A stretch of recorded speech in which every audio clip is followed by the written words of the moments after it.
La plénière de l'Assemblée nationale a prorogé le jeudi 7 novembre 2024 pour la 85e fois l'état de siège dans les provinces de l'Ituri et du Nord Kivu. La situation sécuritaire à l'est de notre chère patrie, terre de nos ancêtres, demeure préoccupante.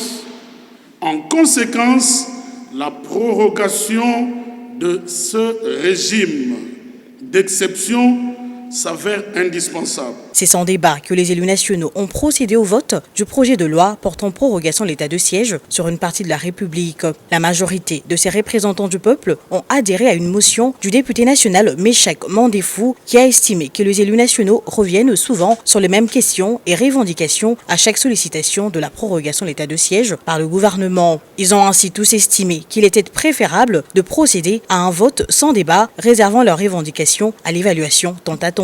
Ce choix de vote sans débat traduit à suffisance la position de la Chambre basse du Parlement sur l'urgence d'une évaluation de cette mesure d'exception au vu de certaines dérives et mégestions enregistrées et dénoncées dans les provinces concernées. Le vice-ministre de la Justice et de Contentieux international, Samuel Mbemba, qui a présenté et défendu ce projet de loi, a profité de la tribune lui accordée après le vote de la motion pour livrer un message spécial de la première ministre Judith Suminwa-Tuluka à la plénière sur l'état de siège. Il s'agit notamment de l'instruction reçue du chef de l'État sur l'organisation sans tarder de l'évaluation de l'état de siège par l'exécutif national, de la décision de l'envoi d'une mission gouvernementale associant les élus nationaux dans ces deux provinces autour du 21 novembre, de la tenue de l'évaluation de l'état de siège à la fin du mois de novembre. Concernant ce message, le speaker de la Chambre basse du Parlement, le professeur Vital Kamerhe, a exprimé son souhait de voir ces assises être organisées au Palais du Peuple, siège de la représentation nationale. Il a insisté sur le respect du statut social des députés nationaux qui seront associés à la mission gouvernementale.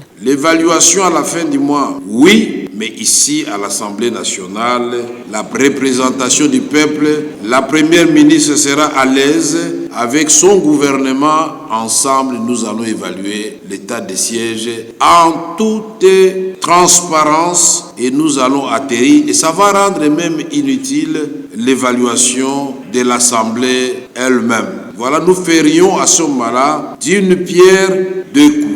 316 députés nationaux ont voté pour, 33 contre et 2 se sont abstenus. Au vu du résultat des votes, l'Assemblée plénière déclare recevable le projet de loi portant autorisation de la prorogation de l'état de siège sur une partie du territoire de la République démocratique du Congo. Signalant que plusieurs motions d'information ont été également lues par les députés nationaux au cours de cette plénière, abordant la situation tant sécuritaire que sanitaire de leurs agglomérations respectives.